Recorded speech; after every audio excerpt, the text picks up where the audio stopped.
श्री गणेशाय नमः। नमस्कार दोस्तों, आपका आपके इस चैनल कलयुग धर्म और आस्था में स्वागत है।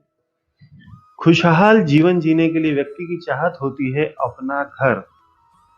वह अपना पूरा जीवन इसी संघर्ष में निकाल देता है कि उसके सर पर एक छत आ जाए और पूरी कोशिश करता है कि उसके सपनों का घर सभी तरह के दोषों से रहित हो और परिवार में सुख शांति और खुशनुमा वातावरण बना रहे। इन दोषों को दूर करने का काम करता है वास्तुशास्त्र। इसलिए आज हम आपको बता रहे हैं घर बनवाने के लिए वास्तु टिप्स, जिनका आपको घर बनवाते समय ध्यान रखना चाहिए। वीडियो शुरू करने से पहले आपसे निवेदन है कि चैनल को लाइक कर दें, सब्सक्राइब कर लें और बेल बटन भी दबा दें ताकि हमारी जानकारी आप तक पहुंचती रहे, और इसके लिए आपका अग्रिम धन्यवाद। आइए अब जानते हैं वास्तुशास्त्र के बारे में। वास्तुशास्त्र एक ऐसा शास्त्र है जो प्राचीन काल से ही भारत में अपनी जड़ें जमाए हुए है। यह एक ऐसी विधा है जो दिशाओं के स्वभाव के अनुसार घर बनाने का सुझाव देती है, ताकि आपके घर का हर एक कोना दिशाओं के अनुकूल बने, जिससे हर एक कोने में सकारात्मक ऊर्जा बनी रहे। वास्तुशास्त्र के सिद्धांतों की सहायता से किसी भवन विशेष में आसपास के वातावरण और सृष्टि में मौजूद ऊर्जाओं के मध्य संतुलन स्थापित कर उस भवन को श्रेष्ठ परिणाम देने के लिए निर्मित किया जाता है। ज्योतिष के समान वास्तु में भी प्राकृतिक शक्तियों में संतुलन को साधने का कार्य किया जाता है। दोनों ही प्राचीन विद्याओं का लक्ष्य मानव जीवन को बेहतर बनाना है। ज्योतिष और वास्तुशास्त्र अपने अपने सिद्धांतों और नियमों से प्रभावों को जानने में तो मददगार होते ही हैं, और साथ ही अगर कोई नकारात्मक प्रभाव हो तो उसे सीमित करने, समाप्त करने या उसे सकारात्मक प्रभावों के रूप में बदलने में भी अत्यंत सहायक होते हैं। वास्तुशास्त्र मूलतः इन पंच तत्वों पर आधारित है: पृथ्वी, जल, अग्नि, वायु और आकाश। हमारे शरीर में इन पंच तत्वों में असंतुलन आता है तो हमारा शरीर बीमार पड़ जाता है। वैसे ही जब हमारे घर में मौजूद पंच तत्वों में असंतुलन आता है तो वह भी बीमार पड़ जाता है, जिसका असर उसमें निवास कर रहे लोगों पर पड़ता है। और वास्तु के जरिए इन्हीं पंच तत्वों में संतुलन स्थापित किया जाता है। वैदिक ज्योतिष के अनुसार भी 9 ग्रहों का पृथ्वी और इस पर निवास करने वाले प्राणियों पर बहुत गहरा प्रभाव पड़ता है। यह 9 ग्रह हैं: सूर्य, चंद्रमा, मंगल, बुध, बृहस्पति, शुक्र, शनि, राहु और केतु। यह 9 ग्रह ज्योतिष और वास्तु के अनुसार हमारे जीवन को बेहद प्रभावित करते हैं। हर ग्रह की एक दिशा निर्धारित है जहां ये अपना श्रेष्ठ परिणाम देते हैं। इसीलिए वास्तु में भी इसको ध्यान में रखकर ही निर्माण करते हैं, ताकि यह ग्रह हमें सकारात्मक परिणाम देते रहे। वास्तु के सिद्धांत किस प्रकार से वैज्ञानिक तरीके से काम करते हैं, इसे हम एक उदाहरण के जरिए समझते हैं। प्राचीन काल में वास्तु के विद्वानों ने एक महत्वपूर्ण सिद्धांत बताया था कि ईशान कोण यानी नॉर्थ ईस्ट डायरेक्शन को सदैव खुला छोड़ना चाहिए और इसी स्थान पर भूमिगत जलाशय का निर्माण करना चाहिए। दरअसल इस सिद्धांत के पीछे एक वैज्ञानिक तर्क है कि सुबह के वक्त सूर्य से स्वास्थ्य के लिए लाभदायक अल्ट्रावायलेट रेज निकलती है। ये अल्ट्रावायलेट रेज पानी में उपस्थित हानिकारक कीटाणुओं का नाश करती है, और आजकल हमारे घरों में लगे विभिन्न वाटर प्यूरिफायर्स में भी पानी को शुद्ध करने के लिए, उसमें उपस्थित कीटाणु को नष्ट करने के लिए इसी यूवी रेस का उपयोग किया जाता है। यही कारण है कि वास्तु में ईशान कोण यानी नॉर्थ ईस्ट को खुला छोड़ने की बात करी जाती है, जहां पर ये किरणें पड़ती है, जो कि प्राकृतिक रूप से ही पानी को शुद्ध करने का कार्य करती है तथा सूर्य की सात्विक ऊर्जा यानी पॉजिटिव एनर्जी से घर के लोगों को स्वस्थ रखती है। आशा है अब आपको वास्तुशास्त्र और विज्ञान का संबंध समझ में आ गया होगा। आइए अब हम जानते हैं वास्तु और दिशाएं, वास्तु और भूमि का ढाल, वास्तु और घर का आकार, वास्तुशास्त्र के अनुसार घर का नक्शा, वास्तु पुरुष के मर्म स्थान, वास्तु और भूमि पूजा, वास्तु के अनुसार घर का मुख्य द्वार, वास्तु के अनुसार पानी का टैंक, बोरिंग आदि का स्थान, वास्तु के अनुसार बैठक कक्ष या ड्राइंग रूम, वास्तु के अनुसार किचन या रसोई घर, वास्तु के अनुसार स्टडी रूम या अध्ययन कक्ष, वास्तु के अनुसार बेडरूम या शयन कक्ष, वास्तु के अनुसार पूजा घर, वास्तु के अनुसार स्नान घर और शौचालय, वास्तु के अनुसार ब्रह्म स्थल या घर का आंगन, वास्तु के अनुसार टेलीफोन या टेलीविजन कहाँ रखें, और वास्तु के अनुसार सीढ़ियों के बारे में। वास्तु और दिशाएं। वास्तु में 9 दिशाएं होती हैं, 4 मुख्य दिशाएं और 4 उप दिशाओं के अलावा मध्य दिशा। वास्तुशास्त्र के अनुसार घर के बिल्कुल मध्य का यह स्थान संबंधित व्यक्ति के जीवन पर गहरा प्रभाव डालता है, इसलिए इस केंद्र यानी मध्य स्थान को विशेष महत्व दिया जाता है। इसे हम ब्रह्म स्थान के नाम से भी जानते हैं। घर की दक्षिण दिशा का संबंध कैरियर से होता है और दक्षिण पश्चिम दिशा व्यक्ति की कुशलता, बुद्धिमत्ता और ज्ञान से संबंधित होती है। पश्चिम दिशा का संबंध व्यक्ति के पारिवारिक संबंधों से होता है। उत्तर दिशा का संबंध सामाजिक सम्मान से होता है और उत्तर पश्चिम दिशा धन और समृद्धि से जुड़ी होती है, जबकि उत्तर पूर्व दिशा प्यार और पति पत्नी के संबंधों को प्रभावित करती है। घर की पूर्व दिशा बच्चों से संबंधित होती है। उनके विकास, सोच और स्वास्थ्य को यह दिशा प्रभावित करती है, जबकि दक्षिण पूर्व दिशा उन करीबी लोगों से जुड़ी होती है जो हर परिस्थिति में आपकी सहायता करने के लिए तैयार रहते हैं। वास्तु और भूमि का ढाल। जानते हैं भूमि का ढाल कैसा होना चाहिए। उत्तर से दक्षिण की ओर ऊर्जा का खिंचाव होता है, अतः पूर्व, उत्तर और ईशान यानी नॉर्थ ईस्ट की ओर जमीन का ढाल होना चाहिए और दक्षिण दिशा में भूमि इनसे थोड़ी ऊंची होना चाहिए। वास्तु और घर का आकार। चौकोर या आयताकार यानी स्क्वायर या रेक्टेंगुलर मकान सबसे उत्तम होता है। आयताकार मकान में चौड़ाई की डबल से अधिक लंबाई नहीं होनी चाहिए। इसके अलावा अलग अलग कोण वाले मकान रोगदायक और कष्ट देने वाले होते हैं, इसीलिए इनका निर्माण भी नहीं करना चाहिए। वास्तुशास्त्र के अनुसार घर का नक्शा कैसा हो। वास्तुशास्त्र के अनुसार घर का नक्शा बनाने से आपका घर सुखमय रहता है। घर का निर्माण कैसा होना चाहिए यह वास्तु अच्छे से बताता है। घर बनाते वक्त हमेशा वास्तु के अनुसार ही घर का नक्शा बनाएं। ऐसा करने से किसी प्रकार का वास्तु दोष उत्पन्न नहीं होता। सूर्य हमारी ऊर्जा का प्रमुख स्रोत है, अतः हमारे वास्तु का निर्माण सूर्य की परिक्रमा को ध्यान में रखकर होगा तो अत्यंत उपयुक्त रहेगा। सूर्य के बाद चंद्रमा का असर इस धरती पर सबसे ज्यादा होता है। सूर्य और चंद्र की परिक्रमा के अनुसार ही धरती का मौसम संचालित होता है और यही 2 ग्रह हमारे जीवन में सबसे ज्यादा प्रभाव डालते हैं। वास्तु पुरुष के मर्म स्थान।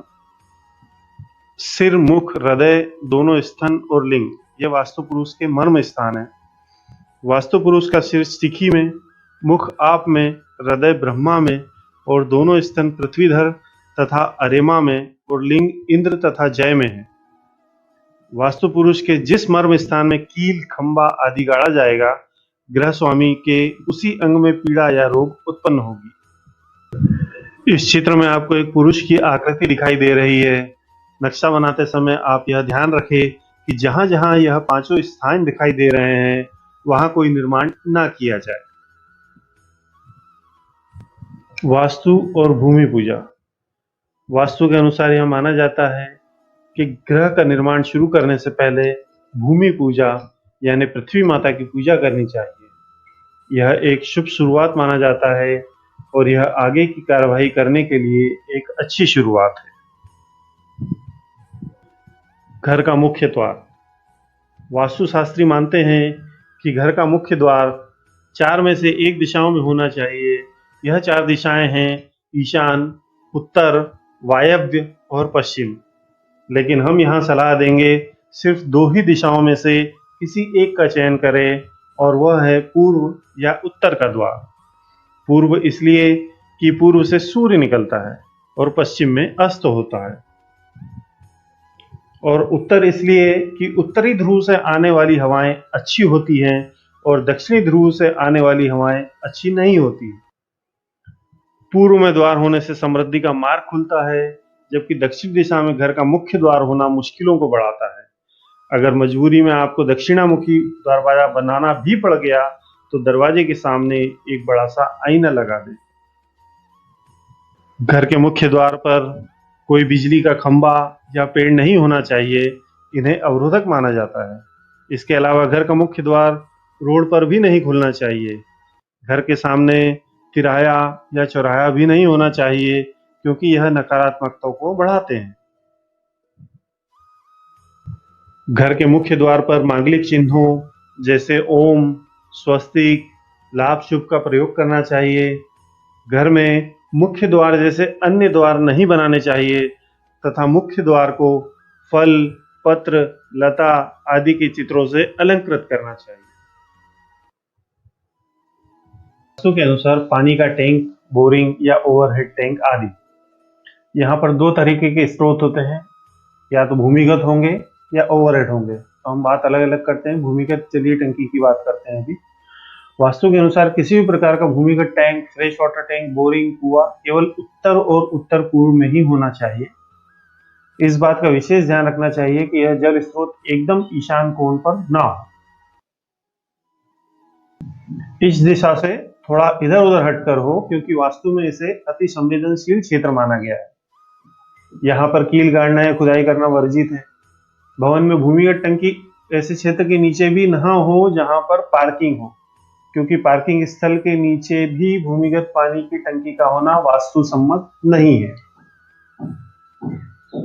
पूर्वी ईशान में जल स्रोत होने से धन वृद्धि, संतान वृद्धि व उत्तम शिक्षा प्राप्त होती है। वहीं उत्तरी ईशान में धन वृद्धि होती है। उत्तर दिशा में होने से घर में सुख, शांति एवं खुशियां छाई रहती है। जल स्रोत अन्य जगह होने से सदस्यों में आपस में मतभेद रहता है, रोग उत्पन्न होते हैं, शत्रुओं का सामना करना पड़ता है, पुत्रों से विवाद होता है। घर के मध्य में तो कभी भी जल स्रोत नहीं होना चाहिए, क्योंकि यह परिवार में विघटन, पूर्ण नाश एवं भारी धन हानि का कारण बन सकता है। अब जानते हैं छत पर यदि पानी की टंकी रखना हो, यानी ओवरहेड टैंक, कैसे रखें। पानी के भंडार हेतु पानी की टंकी को पश्चिम दिशा, वेस्ट, अथवा भवन के नैऋत्य दिशा यानी साउथ वेस्ट, दक्षिण पश्चिम के क्षेत्र में रखना शुभ माना गया। परंतु इसको भी एकदम जैसा हम भूमिगत में ईशान में नहीं रखते, वैसे ही इसमें साउथ वेस्ट में नहीं रखेंगे, थोड़ा सा इधर उधर सरका के रखेंगे। छत पर पानी की टंकी सदा ऊंची सतह पर होनी चाहिए, यानी सीधी छत पर नहीं रख देना चाहिए।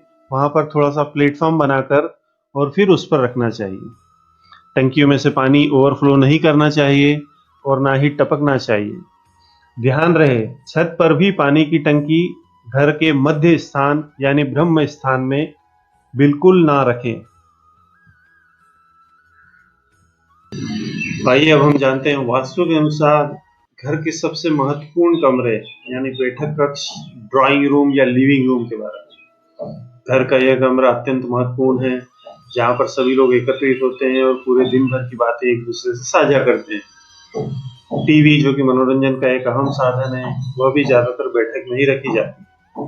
यह वह कमरा होता है जहाँ घर के सारे लोग दिन में कम से कम एक बार जमा होते हैं। किसी के भी घर का बैठक का कमरा उस घर में रहने वाले लोगों के स्वभाव का परिचायक होता है। अतः घर के सदस्यों की सुख शांति के लिए लिविंग रूम से जुड़े वास्तु के नियमों का पालन अवश्य करना चाहिए। वास्तुशास्त्र में लिविंग रूम, ड्राइंग रूम या बैठक कक्ष को वायव्य कोण यानी नॉर्थ वेस्ट, उत्तर ईशान कोण यानी नॉर्थ ईस्ट या पूर्व दिशा में होना शुभ माना गया। प्रायः टीवी और सोफा सेट इसी रूम में रखे जाते हैं, तो टीवी दक्षिण पश्चिम या आग्नेय कोण में रखा जाना चाहिए। फर्नीचर रखते समय इस बात का ध्यान रखें कि घर का मालिक बैठते समय पूर्व या उत्तर की ओर मुख करके बैठे। इस रूम की दीवारों को हल्का नीला, आसमानी, पीला, क्रीम या हरे रंग का होना उत्तम बताया गया है। अब हम बात करते हैं आपके किचन या रसोई घर की। किचन के लिए सबसे उपयुक्त स्थान आग्नेय कोण यानी दक्षिण पूर्वी दिशा यानी साउथ ईस्ट डायरेक्शन है, जो कि अग्नि का स्थान होता है। दक्षिण पूर्व दिशा के बाद दूसरी प्रेफरेंस दी जाती है उत्तर पश्चिम दिशा यानी नॉर्थ वेस्ट को। किचन में भोजन बनाते समय हमारा मुख पूर्व या उत्तर दिशा की तरफ होनी चाहिए। बर्तन, मसाले, राशन इत्यादि पश्चिम दिशा में रखने चाहिए। बिजली के जितने उपकरण हैं उन्हें दक्षिण पूर्व में रखना चाहिए। पीने का पानी उत्तर पूर्व दिशा में रखना चाहिए। गैस दक्षिण पूर्व दिशा में रखना चाहिए। फ्रिज पश्चिम, दक्षिण, दक्षिण पूर्व या दक्षिण पश्चिम दिशा में रखा जा सकता है। बर्तन, क्रॉकरी इत्यादि के लिए स्थान पश्चिम या दक्षिण दिशा में बनाना चाहिए। रसोई घर में पूजा का स्थान नहीं होना चाहिए। खाने की मेज यानी डाइनिंग टेबल को रसोई घर में नहीं रखना चाहिए। रसोई घर में दवाइयां नहीं रखनी चाहिए। रसोई घर में काले रंग का प्रयोग नहीं करना चाहिए। यहाँ हरा, पीला, क्रीम या गुलाबी रंग किया जाना चाहिए। आइए अब बात करते हैं वास्तु के अनुसार आपकी डाइनिंग टेबल कहाँ होनी चाहिए।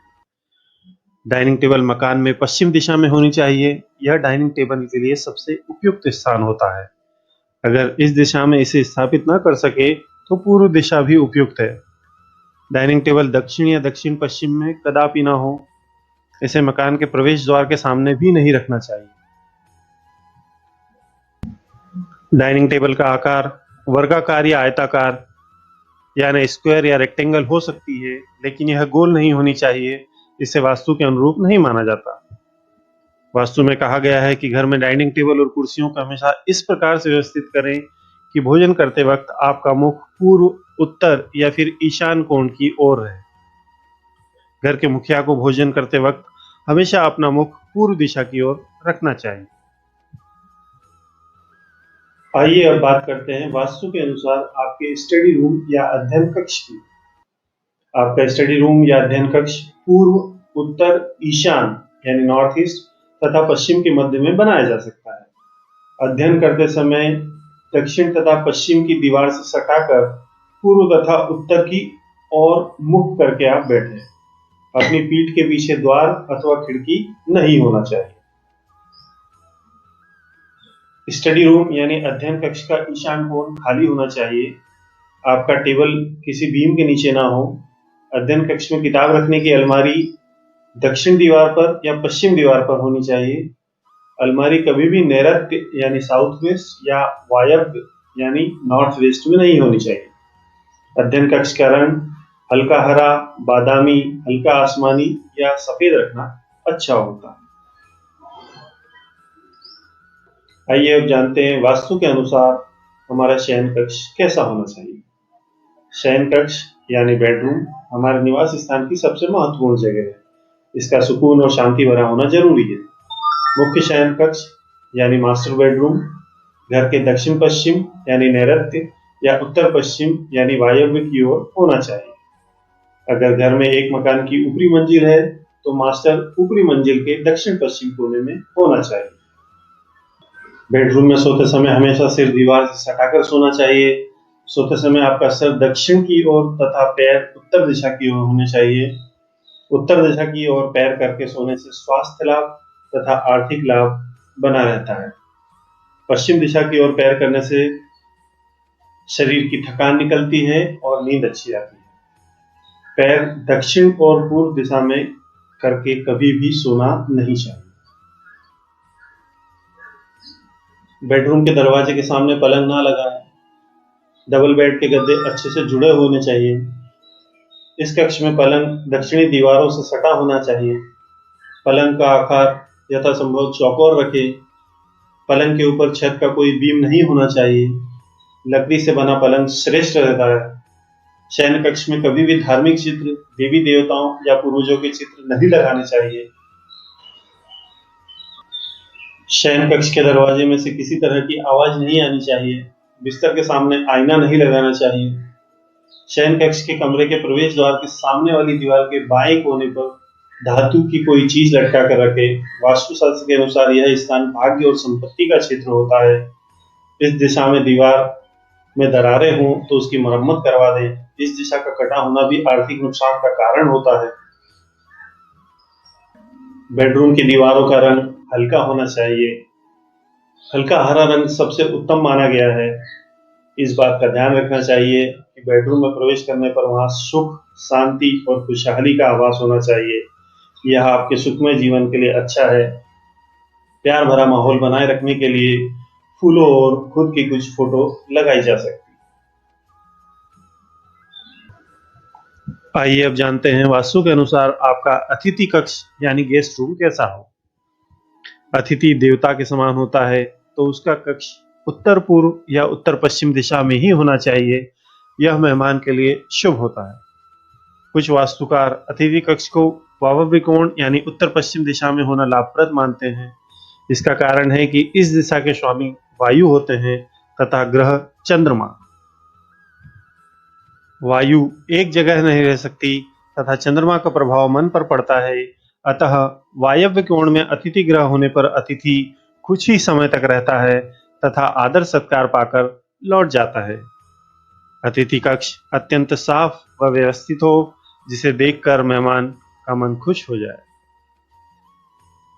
आइए अब जानते हैं आपके घर का पूजा घर कैसा होना चाहिए। घर में पूजा के कमरे का स्थान सबसे अहम होता है। इस स्थान से ही हमारे मन और मस्तिष्क में शांति मिलती है, तो यह स्थान अच्छा होना बहुत जरूरी है। वास्तु अनुसार पूजा घर का स्थान नियोजन और सजावट की जाए तो सकारात्मक ऊर्जा अवश्य प्रवाहित होती है। वास्तु के अनुसार भगवान के लिए उत्तर पूर्व की दिशा श्रेष्ठ रहती है। इसीलिए घर में पूजा घर नॉर्थ ईस्ट यानी उत्तर पूर्व यानी ईशान कोण में होना चाहिए। पूजा घर में मूर्तियां या फोटो इस तरीके से रखना चाहिए कि वह एक दूसरे के आमने सामने ना हो। घर में सार्वजनिक मंदिर की तरह पूजा कक्ष में गुंबद, ध्वजा, कलश, त्रिशूल या शिवलिंग इत्यादि नहीं रखनी चाहिए। मूर्तियां एक अंगुल से अधिक ऊंची नहीं रखनी चाहिए। पूजा घर बेडरूम में नहीं होना चाहिए। पूजा घर के ऊपर या नीचे की मंजिल पर शौचालय या रसोई घर नहीं होना चाहिए और ना ही इनसे सटा हुआ होना चाहिए। सीढ़ियों के नीचे पूजा का कमरा बिल्कुल नहीं बनवाना चाहिए। यह हमेशा ग्राउंड फ्लोर पर ही होना चाहिए, तहखाने में नहीं। पूजा घर के लिए सफेद, हल्का पीला अथवा हल्का गुलाबी रंग सबसे शुभ माना गया है। आइए अब जानते हैं वास्तु के अनुसार स्नान घर और शौचालय यानी बाथरूम और टॉयलेट कैसे होना चाहिए। घर में या घर के आंगन में टॉयलेट और बाथरूम बनाते समय वास्तु का सबसे ज्यादा ध्यान रखना चाहिए, क्योंकि इसके बुरे प्रभाव के कारण घर का वातावरण बिगड़ सकता है। दोनों ही स्थानों को ज्योतिष में राहु और चंद्र की शरारत का स्थान माना गया है। स्नान गृह में चंद्रमा का वास है तथा शौचालय में राहु का। संभव हो तो बाथरूम और टॉयलेट को अलग अलग ही बनाना चाहिए। इनका एक साथ होना अर्थात चंद्र और राहु का एक साथ होना चंद्र ग्रहण है, और यदि ऐसा होता है तो यह ग्रह कलह का कारण बन जाएगा। स्नान घर में नल को पूर्व या उत्तर की दीवार पर लगाना चाहिए, जिससे स्नान के समय मुख पूर्व या उत्तर की दिशा में हो। स्नान घर में वॉश बेसिन ईशान या पूर्व में रखना चाहिए। गीजर, स्विच बोर्ड आग्नेय कोण में होना चाहिए। बाथ टब इस प्रकार हो कि नहाते समय पैर दक्षिण दिशा में ना हो। दर्पण को या मिरर को उत्तर या पूर्वी दीवार में लगाना चाहिए। यह दरवाजे के ठीक सामने नहीं होना चाहिए। बाथरूम की दीवारों का या टाइल्स का रंग हल्का नीला, आसमानी, सफेद या गुलाबी होना चाहिए। एक विशेष बात ध्यान देने योग्य है, नल से पानी का टपकते रहना वास्तुशास्त्र में आर्थिक नुकसान का कारण माना गया है। इसलिए यदि कोई नल टपक रहा हो तो उसे तुरंत चेंज करना चाहिए। प्रसिद्ध वास्तु ग्रंथ विश्वकर्मा प्रकाश में स्नान घर यानी बाथरूम को पूर्व दिशा में होना और शौचालय यानी टॉयलेट को नैऋत्य यानी दक्षिण पश्चिम या साउथ वेस्ट कोण में होना अथवा पश्चिम दिशा के मध्य में होना उत्तम बताया गया है। शौचालय में सीट इस प्रकार हो कि उस पर बैठते समय आपका मुख दक्षिण या उत्तर की ओर होना चाहिए। अब बात करते हैं वास्तु के अनुसार ब्रह्म स्थल या घर के आंगन की। भारतीय परंपरा में धर्म, अर्थ, काम तथा मोक्ष नामक 4 पुरुषार्थ हैं। भूखंड का ब्रह्म स्थल इन्हीं पुरुषार्थों की प्राप्ति के लिए होता है। ब्रह्म स्थल वास्तुशास्त्र के साथ साथ आध्यात्म और दर्शन से भी संबंध रखता है। ब्रह्म स्थल निर्दोष होना चाहिए। वहां किसी भी प्रकार का निर्माण नहीं होना चाहिए। ब्रह्म स्थल हमेशा खाली रखना चाहिए। ब्रह्म स्थल में कोई खंबा, स्तंभ, कील आदि नहीं लगाना चाहिए। यहाँ पर सेप्टिक टैंक, भूमिगत पानी की टंकी, बोरिंग, सीढ़ी, छज्जा आदि का भी निर्माण ना करें। ब्रह्म स्थान में गंदी, नई पुरानी, छोटी या बड़ी वस्तुएं नहीं होनी चाहिए। वास्तु में मकान के ब्रह्म स्थल पर अग्नि का प्रवेश निषेध है, क्योंकि ब्रह्म स्थल पर अग्नि का प्रवेश होने के कारण धन हानि होती है और परिवार के सदस्य एक दूसरे से मुंह फेर लेते हैं। घर में आंगन नहीं है तो घर अधूरा है। घर के आगे और घर के पीछे छोटा ही सही पर आंगन होना चाहिए। प्राचीन हिंदू घरों में तो बड़े बड़े आंगन बनते थे। शहरीकरण के कारण अब आंगन नहीं रहे। घर के आंगन में तुलसी का पौधा जरूर लगाएं। यह हमें सकारात्मकता प्रदान करता है और माता लक्ष्मी की कृपा हम पर बनी रहती है। इसके अलावा घर के द्वार के आगे प्रतिदिन रंगोली जरूर बनाएं। वास्तु के अनुसार टेलीविजन व टेलीफोन कहाँ रखें? वास्तु के अनुसार दक्षिण दिशा और दक्षिण पश्चिम दिशा में टेलीफोन और टीवी आदि रखें तो यह निश्चित रूप से आपके लिए फायदेमंद होगा। अब जानते हैं वास्तु के हिसाब से सीढ़ियों की दिशा और संख्या के बारे में। वास्तुशास्त्र के नियम के अनुसार सीढ़ियों का निर्माण उत्तर से दक्षिण की ओर या पूर्व से पश्चिम दिशा की ओर करवाना चाहिए। यह ध्यान में रखना जरूरी है कि चढ़ते समय मुख पश्चिम अथवा दक्षिण दिशा की ओर हो और उतरते वक्त चेहरा उत्तर या पूर्व की ओर हो। शुभ फल प्राप्ति के लिए ध्यान रहे कि सीढ़ियों की संख्या विषम होनी चाहिए, जैसे 5, 7, 9, 11, 15, 17 आदि। घर का हर कोना अपना विशेष महत्व रखता है और उनसे जुड़ी दिशाएं भी। घर के किसी भी कोने में कचरा जमा होना नकारात्मक ऊर्जा को बढ़ाता है, जिसका प्रभाव घर परिवार की शांति और समृद्धि पर पड़ता है। इसलिए अगर आप चाहते हैं कि परिवार से जुड़े हर क्षेत्र में आप सुखी और संपन्न बने रहें और करियर को भी बेहतर बना सके, तो घर में साफ सफाई का जरूर ख्याल रखें। जब आप अपने घर का निर्माण कार्य शुरू करते हैं तो यह सबसे अच्छा समय है जब आपको वास्तु को ध्यान में रखना चाहिए। वास्तु के नियमों को प्रयोग में लाने से घर में सकारात्मक ऊर्जा बनी रहती है और हमारे जीवन में आने वाली नकारात्मक परेशानियों को रोका जा सकता है। घर की नींव रखने से पहले वास्तुशास्त्र का सहयोग लीजिए और अपने परिवार को नए घर के साथ साथ इससे जुड़ी सुख, शांति और खुशियों की सौगात भी दीजिए। आशा है आप इस वीडियो के माध्यम से अपना घर वास्तुशास्त्र में बताए गए मूलभूत सिद्धांतों के अनुसार कर सकेंगे और अपने घर को और घर के वातावरण को खुशहाल बना सकेंगे। यदि आपके कोई प्रश्न हो तो हमें कमेंट करें। हम आपके प्रश्न का शीघ्र अतिशीघ्र जवाब देने का प्रयत्न करेंगे। और आपको हमारा यह वीडियो कैसा लगा जरूर बताएं। धन्यवाद।